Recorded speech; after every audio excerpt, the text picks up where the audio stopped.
గంగయ్య ఊరిలోకి బయలుదేరి, కొంతసేపటికి గ్రామానికి చేరుకుంటాడు. అక్కడ ఉన్న దేవాలయంలోని పూజారి దగ్గరకు వెళ్లి తన ఇంట్లో జరుగుతున్న వింత సంఘటనలన్నింటినీ వివరంగా చెబుతాడు. అప్పుడు పూజారి ఇలా అంటాడు.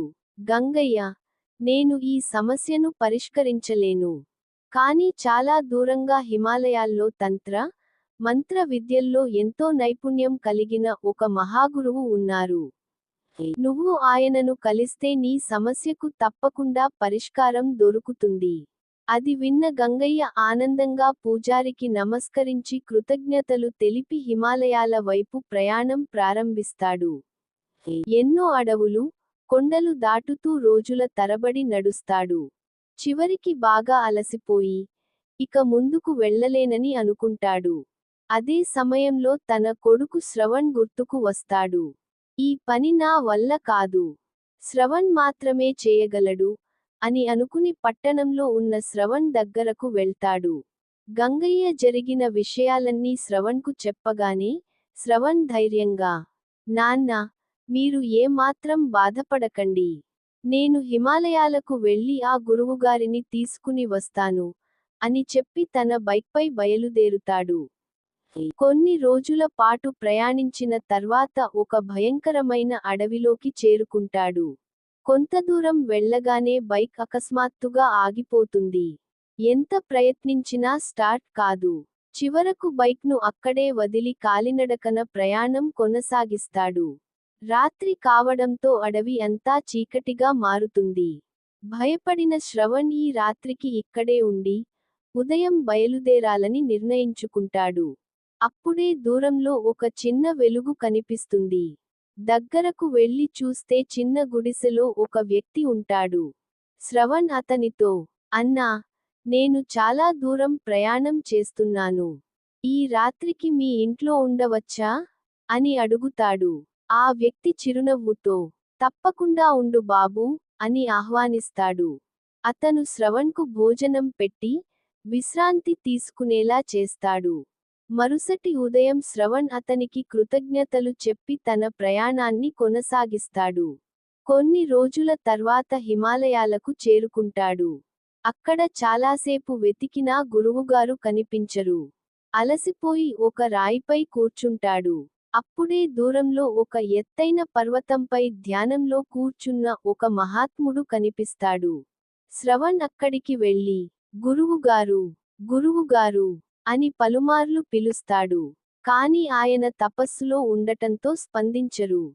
కొంతసేపటి తర్వాత తపస్సు ముగించి కళ్ళు తెరిచిన గురువు, ఎవరు నాయనా, ఎందుకు వచ్చావు? అని ప్రశ్నిస్తాడు.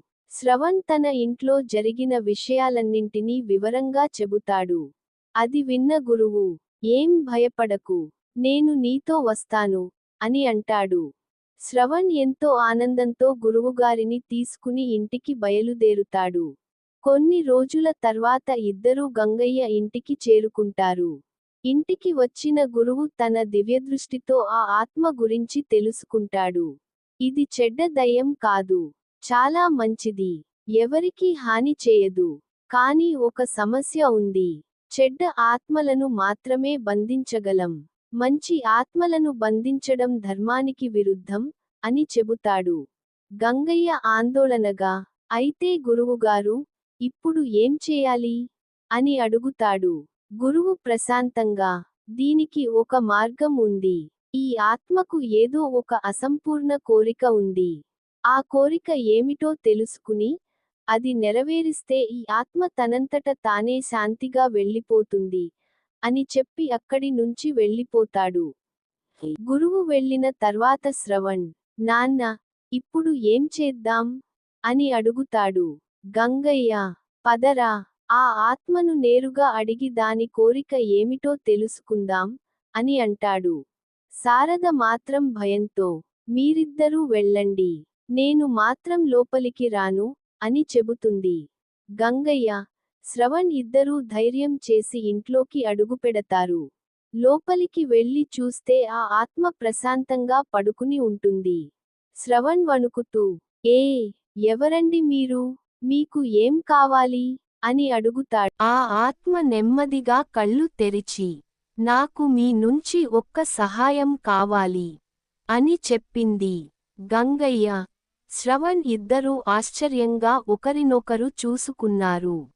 శ్రవణ్ ధైర్యం చేసి, ఏ సహాయం కావాలో చెప్పండి. మా వల్ల అయితే తప్పకుండా చేస్తాం అన్నాడు. ఆ ఆత్మ, నేను ఎన్నో సంవత్సరాల క్రితం ఈ గ్రామంలో ఉండే లక్ష్మమ్మను. నాకు ఒక చిన్న కూతురు ఉండేది.